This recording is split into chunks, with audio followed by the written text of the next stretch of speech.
Yu-Gi-Oh! Gate Guardian of the Labyrinth Archetype by TGS Anime. The Gate Guardian Archetype.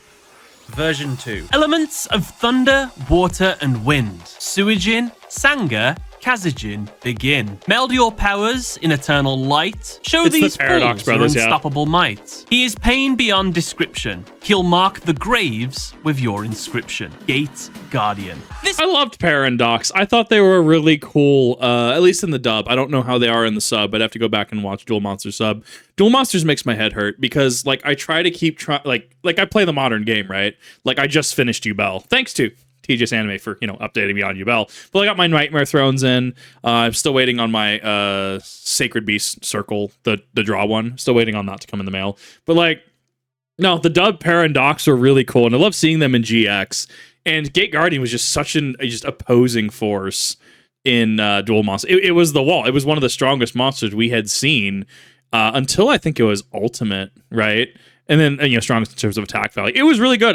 As a kid, I wanted to get Guardian, but, didn't have the sets, didn't have the cards. And it's really interesting that they've got new support. I have not seen the new support yet. Monster and the free monsters used for its summon would first be released by Bandai as part of the really? That's 1998 old. Yu-Gi-Oh! Bandai OCG promotional cards collection. The lore for the Bandai cards states that Gate Guardian is the combined guardian that protects the gates of Para and Dox. For the free Guardians, it states, the cards of Thunder, Water, and Wind unite into the Gate Guardian. Interestingly, the special rule that these monsters used to possess was that when a Gate Guardian is on the field alongside the free Guardians, you can make the attack of all other monsters zero that's so for cool. 3 turns. In fact, what was cool about the Bandai versions is something that would eventually become kind of true and what was true in the anime, which is that when the 3 Gate Guardians are on the field, they are treated as one monster together. Interesting. And more specifically, the ultimate boss monster, new form of this monster, it's as if it is 3 monsters in one. Now, when Gate Guardian was released in Japan, it was given out as a promotional card, but what was kind of funny is that you couldn't get this monster out. I really actually love the old design. And you even see this in the old Duel Monsters anime and stuff like that, right? Where you have the bisected boxes at the bottom. I do like this design, but then again, I also like Naruto CCG. If you've ever seen how their attack and support system, their combat support system works, how it's got the horizontal and then it's got the vertical one, right? I'm a big fan of this. I like that these are boxed. I like that they're squares. I like that it focuses on the art a lot more, but I do also understand why, especially with modern card text, modern PCST, problem-solving card text, right? Why we have larger boxes. Sanga, Suijin, and Kazijin. Well, even like They old didn't exist Relinquished. yet. You had Gate Guardian, just no way to summon it. Internationally, the cards debuted in the 2004 pack Metal Raiders, alongside the free materials it needs for that's a its mic summon. stop. These were Sanga of the Thunder, Kazijin, and Suijin. All 3 of these monsters shared the same level and effect, which was during damage calculation, during your opponent's turn, if this card is being attacked, quick effect, you can target the attacking monster, make that target's attack 0 during damage calculation only. Love it. However, this effect can only be used once while it is face up on the field. Oh, no. It would take 9 years, but they'd eventually get a reprint in the 2013 pack Legendary Collection Joey's World. However, their value would be Was Joey's World really the first reprint of that? Wow, that was a long time. shown as they'd go from these super and ultra rare cards all the way down to The commons, yeah. That begs the question, why would they get such a downgrade in rarity? These are such iconic, old school, powerful attack and level monsters. Why would they get a downgrade? Well, I do like that Yu-Gi-Oh does this because, the alternative is we have something like the reserve list. Like, if you're looking for the old Bandai cards, like we covered over at the start of the video, right? If you look at some of the old Bandai stuff, it makes sense. We have scarcity, we have rarity, we have certain things that are like one-of-a-kind promos that aren't reprinted. Like, I get it, right? And even then, like, YCS prize cards and stuff like that, some of those, the match winners and stuff like that, like, those are pretty limited run. Like, and I totally get that.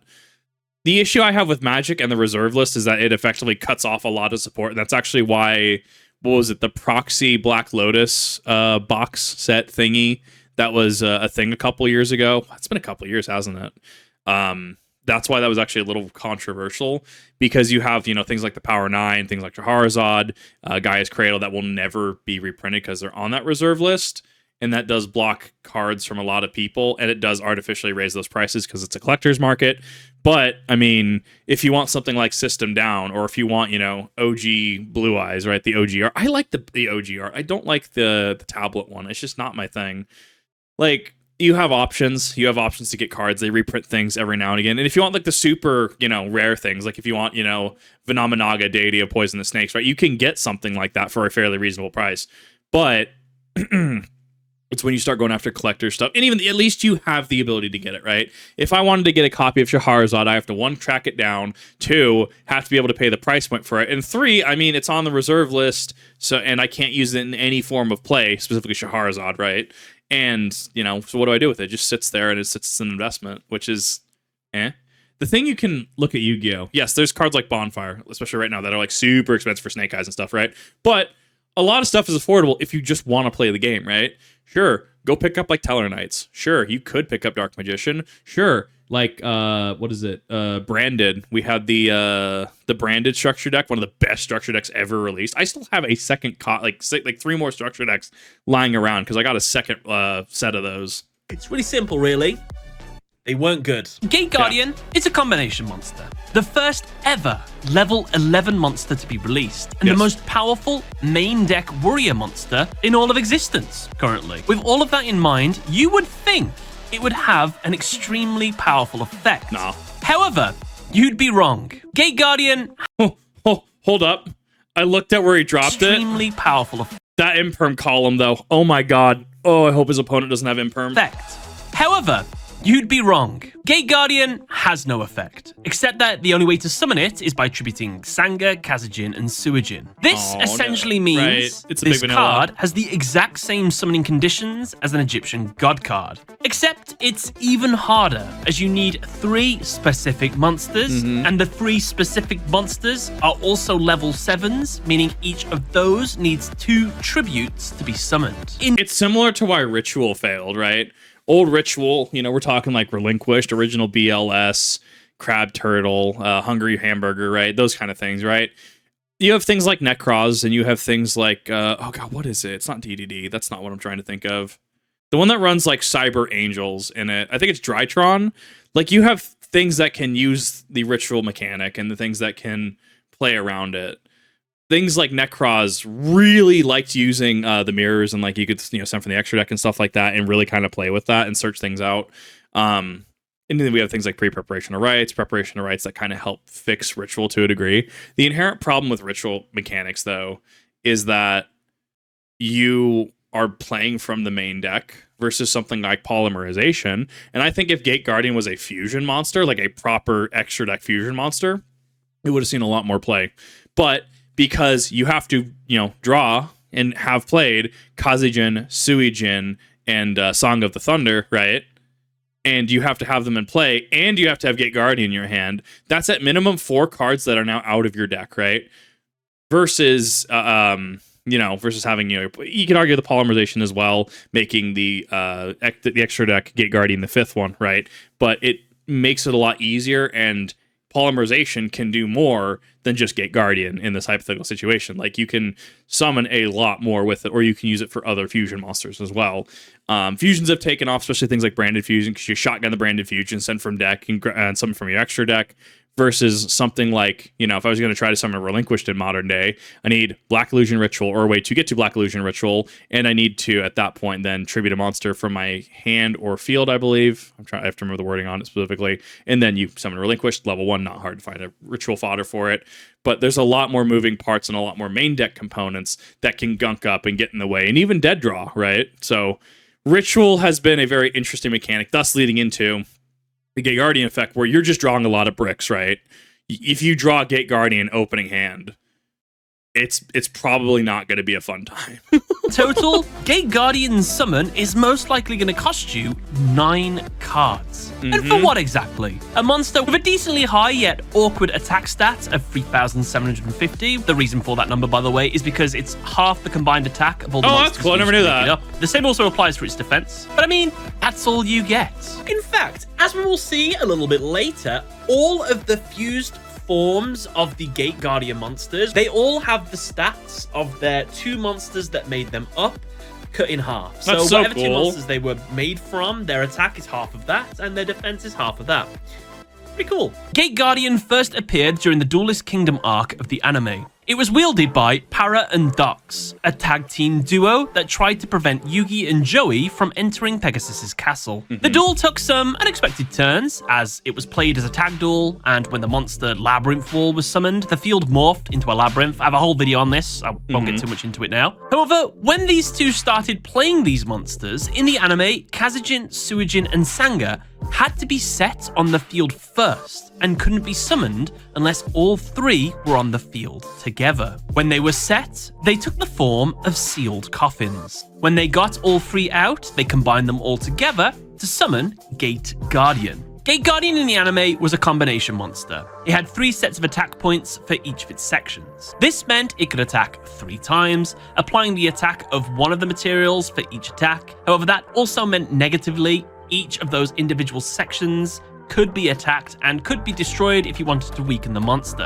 To counter this, however, each section has its own unique effect that could be used once per turn. Suijin could negate the attack of a monster whose original attack was lower than its once per turn. Kazejin made Gate Guardian able to attack anywhere in the labyrinth, and Sanga made it possible for Gate Guardian to perform combo attacks. Narratively, it makes a great boss monster. When you start dealing with the mechanical aspects of it, you wonder why we got the Gate Guardian that we did, right? Narratively, and this is all true with a lot of things in Duelist Kingdom, narratively, a lot of things were cool, right? Where you had time wizard, right?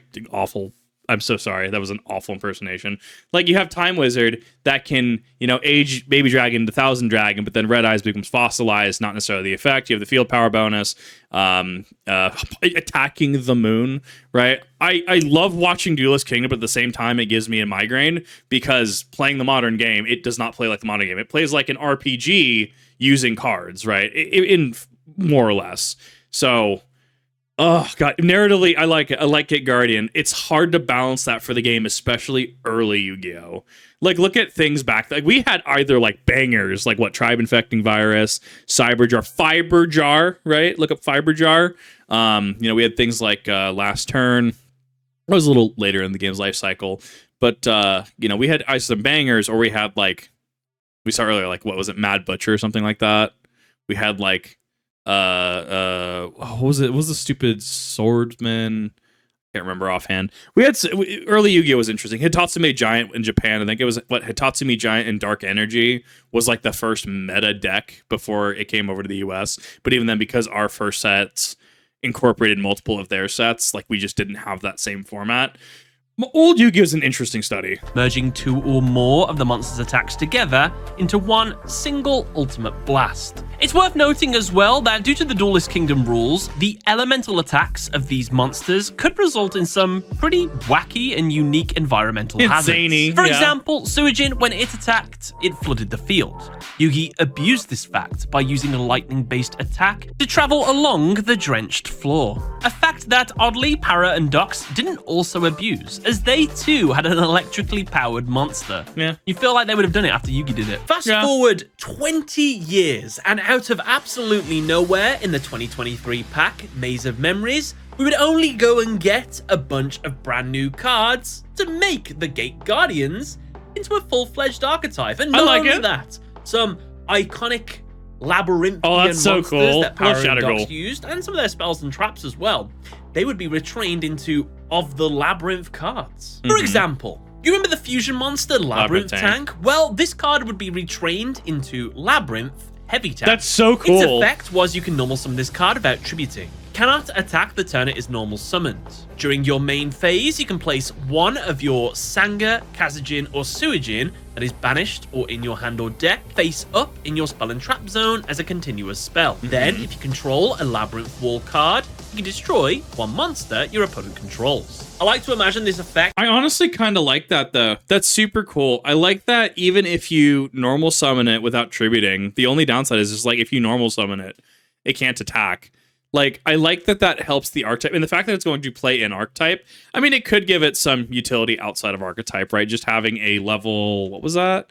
1, 2, 3, 4, 5, 6, a level 7 that you can just normal summon without tributing, and it's a machine, right? I mean, maybe it'll see some use outside of the archetype, but that's a very strong effect, be able to normal summon without tributing. Sure, it can't attack, but I mean, you can link it off, fuse it, maybe play around with it. I like that this is kind of what they're doing with some of these legacy archetypes and stuff like that, is they'll give them really strong effects. Like, think about Destiny Draw, right? Discard an older card, but it exemplifies my point. Discard 1 Destiny hero, draw 2 cards. It's just, I mean, it's worse pot of greed, don't get me wrong. It's archetypal pot of greed, but, I mean, it gives worth and value to that archetype, right? You have things like, what is this one? Actually, I have a shipment of cards right here. Right. Bingo Machine Go. Here we go, right? Reveal 3 cards from your deck and then do thing, tape is covering because of the package. But like Bingo Machine Go, would you necessarily see that outside? Not necessarily. I mean, if you have generic support, it's gonna be like Pot of Duality, Pot of Prosperity, Raigeki, Lightning Storm, stuff like that, right? Meanwhile, you can have archetypal things like, Bingo, Blue Eyes Bingo Machine, Chaos Form. You can kind of, I'm doing a really bad job of exemplifying my point with these cards, but when you're playing specifically within an archetype, you can really start to go ham. Imagine, if you will, like, I will, making Egyptian God support, right? And you make something kind of similar or akin to Ra's Disciple, right? Where it's like, you can normal summon this level 4 monster. If this card is normal summoned, look how each of these following effects will work, right? And if this monster is normal summoned, this monster may count for 3 tributes for the normal summon of another monster, or this monster may count as 3 tributes for the normal summon of an Egyptian god monster, and then obviously you go into Slifer, Obelisk, Ra, right? You see how limiting the effect, but making the effect more powerful kind of balances out a little bit, versus if it's generic, you're kind of wanting it to be, decently powerful, but it applies to a wider variety of things. Narrowing what can use it and increasing the power level is a good way of balancing a lot of things. That was a really lengthy explanation to explain that. I'm so sorry about that. Wall card, you can destroy 1 monster your opponent controls. I like to imagine this effect is literally just Labyrinth tank coming down the maze, looking for a monster, and as soon as it finds it, gets a dead end, just smushes it and destroys it. It's so good. I want to imagine it that way anyway. I'll also lay the Labyrinth tank in attack mode and move it forward 7 spaces. It's so goofy, I love it. The next retrained monster was Shadow Ghoul and Labyrinth Wall. Labyrinth Wall is kind of a part of every single one of the cards in the archetype now, so this is kind of just Shadow Ghoul, but still. These 2 monsters would be retrained into Shadow Ghoul of the Labyrinth. Its effect was you can discard this card, add 1 Labyrinth Wall card from your deck to your hand. At the start of the damage step, if your opponent's monster battles while you control a Labyrinth Wall card, you can banish this card from your graveyard, destroy that opponent's monster. That's kind of cool. What's cool is you can use this monster's effect to actually search for its fused form. Its fused form is now a field spell variant of the fused form. The card I'm talking about is Wall Shadow. I am merging Shadow Ghoul into the Labyrinth Wall itself by means of polymerization. Duelist Kingdom was wacky. It was a time. You have to understand.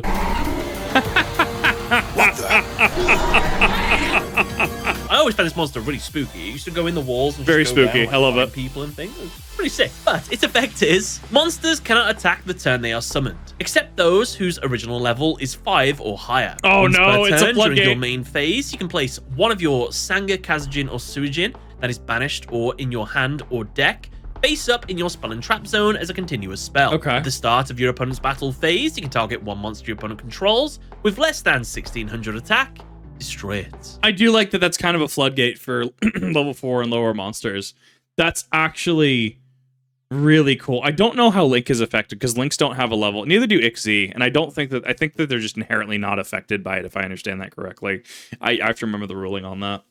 But like, that's so cool. It does a lot, and it's super thematic. I also like that they're throwing them in the spell and trap card zone. It reminds me very vividly of Crystal Beasts, right? And God, I love them as an archetype. Crystal Beasts are great. I'm actually needing to find a build at some point for when I want to build that again.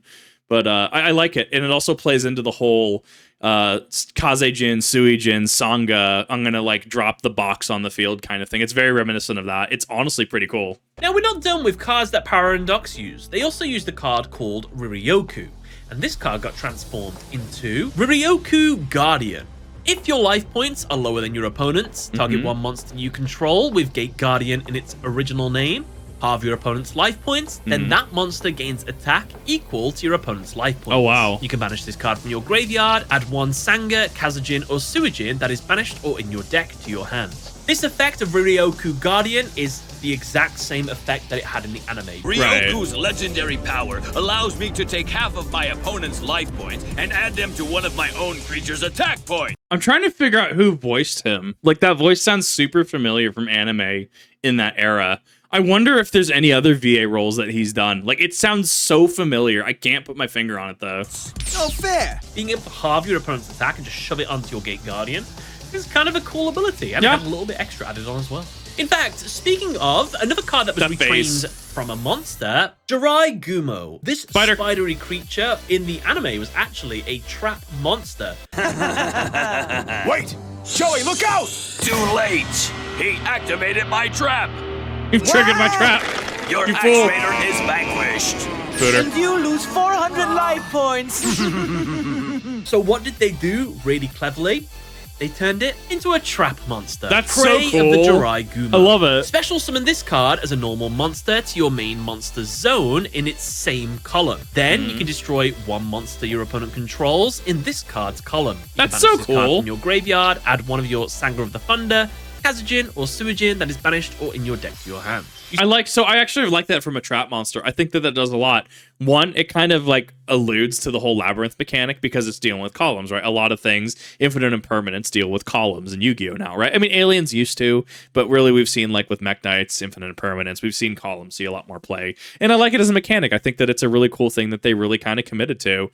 And yeah, it has its trap thing, it has its effect. And even then in the graveyard, you can just... yeah, we're going to banish this, and we're going to add one of our combo pieces, one of our main pieces to our hand. I like that about it. It has a lot of utility to it. That's super cool. See what they did here? In the anime, you literally put the Jirai Gumo face down anywhere on the maze, and then if the player made a monster walk over it, it'd snare them and destroy them. So what have they done here? Very cleverly, the same thing. It's just with the monster's columns. It's so cool from a design standpoint. I love it when they do like what the anime did, even though it wasn't like a game mechanic sort of thing, but they still do it. I don't know, it's just fun. It's a reference. Sanga, Suijin, and Kazajin, they never really got any upgraded forms. Right. However, they did get some fused forms, brand new ones as well. And these are pretty cool because they could be made via contact fusion. When Sanga and Kazajin are both on the field, they can be melded together into Gate Guardian of Thunder and Wind. Its effect is it must be special summoned by banishing the above cards you control. Keep in mind it says you control. This can be from the spell and trap zone as well. So you know those effects that we just heard where they're being placed face up in the spell and trap zone? Wow. Cheesing them out. Very clever. What a cool way to modernize that design, though. Like, I have to give Konami props on that. That's actually really cool. Contact Fusion as well. I mean, like, weren't Gladiator Beasts meta back in the day when they were launched? Like, Contact Fusion has always been really strong. Now, what can use Contact Fusion effectively, that's been debatable, right? You're not necessarily seeing, you know, Air Neos, if there was an Air Neos. I don't think Air Neos exists. I'm just thinking, and I'm like Air Hummingbird and Neos mixing together. I don't remember any sort of card in the Konami database about Air Neos. Someone out there's going to know exactly what I'm referencing. But right, it's like maybe not necessarily the best in Neospatians, right? Especially old Neospatians, but things like, you know, Glad Beasts, man, they went ham on that. Contact Fusion is nutty. Main phase, you can add one spell or trap from your deck to your hand that mentions Sanga, Kazajin, and Suijin. You can only use this effect of Gate Guardian of Thunder and Wind once per turn. Once per turn. Was that a Majora's Mask tattoo on his left arm? I thought I saw the Majora's Mask eye. I'm probably wrong, though. Weirdly enough, this is the odd one out in the archetype. Really? All of these monsters are being treated as if they are the monsters they are made up of. So really, this card should have the effect to use its effect twice. We'll see why a little bit later, but this is the only one that only has it once per turn. So it must be for balance reasons, but you'll see what I mean. If this face-up special summon card in its owner's control leaves the field because of an opponent's card, you can special summon one of your banished, Sanga or Kazajin. This should be quite obvious, but all of these two fused forms of Gate Guardian are all based on when Gate Guardian was attacked, you could destroy one of the pieces. And this is the result. If one of the pieces was destroyed, this would be left over. This one actually did appear in the anime, so this is a real one. But for the rest of them, they're kind of hypotheticals. What if one of the other pieces was destroyed instead?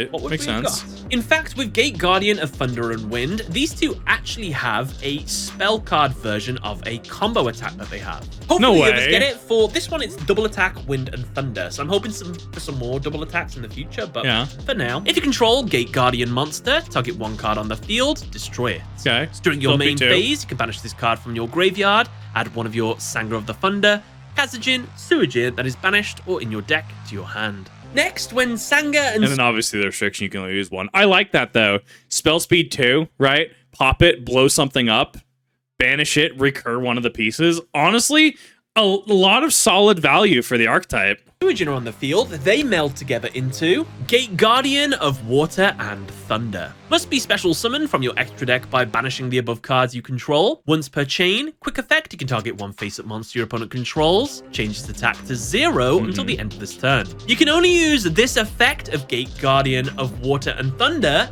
twice per turn. You see what we did Twice there? now, It's right. as if it's 2 monsters, so it can use this effect twice. If this face-up special summon card its owner's control leaves the field because of an opponent's card, you can special summon one of your banished Suijin or Sanga of the Thunder. When Kazajin and Suijin come together, they meld into Gate Guardian of Wind and Water. Must be special looks so summoned from the goofy. extra deck by banishing the above cards you control. Once per chain, when your opponent activates a spell, trap card, or effect on the field, quick effect, you can negate that Once per effect. chain. You can only use this effect of Gate Guardian of Water and Wind twice per turn. Wow. If this face-up special summon card its owner's control leaves the field because of an opponent's card, you can special summon one of your banished Kazajin or Suijin.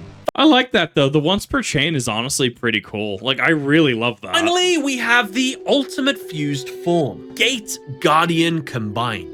Made from Sanga, Kazajin, and Suijin. Must be special summoned from your extra deck by banishing the above cards from your hand, field, and or graveyard. When your opponent activates a card or effect that targets a card you control, quick effect, you can negate that effect, and if you do, destroy that card. I'm gonna negate, you can right? only use this effect of Gate Guardian Combined thrice per turn. Thrice. It's made up of 3 monsters, so you can use this effect 3 times. How awesome is that? If this face-up special summon card in its owner's control leaves the field because of an opponent's card, you can special summon one level 11 or lower Gate Guardian monster from your deck or extra Ignoring deck, summoning ignoring conditions. its summoning condition. Wow, that's honestly kind of cool. Yeah, it leaves the field because of an opponent's card effect. So they can pulse it, they do anything with it, right? Just summon other Gate Guardian. That is so cool, honestly. Like, there's lines of play with this deck. I'm a huge fan of this. I'll have to see how like cheap and or inexpensive or expensive the archetype is. This is one of those I'd absolutely pick up 100%. This is so if you cool. didn't notice what's cool about this monster, if this card is destroyed, you then summon out one of the level 11 versions, the two material ones. So it's just like the anime, where one of the pieces you can do of the Gate fusion Guardian ones too. destroyed, so you go down to 2 pieces now. And you can headcanon whichever one gets destroyed and summon whichever one you want to. So that's it's so kinda cool. I don't know, I quite like it. And I we're love still that. not done, because in the Yu-Gi-Oh! GX anime, there was an upgraded version of Gate Guardian. It only appeared when Gate Guardian was destroyed in the I do love Dark Guardian. It's so cheesy. I don't think we've ever had Dark Guardian. I think we've had like homebrews and orcas and stuff like that, right? But like, it's such a if you've never seen Dark Guardian, you're in for a treat. It's so graveyard, different. and for a very special card, you can get this ultimate monster out. What were these 2 cards? Well, the card to summon it was Dark Element. Its effect in the real world is if you have a Gate Guardian monster in your graveyard, pay half your life points, special summon a level 11 or higher Gate Guardian monster from your hand, deck, or extra deck, ignoring its summoning conditions. You can banish this card from your graveyard, add 1 Sanga, Kazajin, or Suijin that is banished or in your deck to your hand.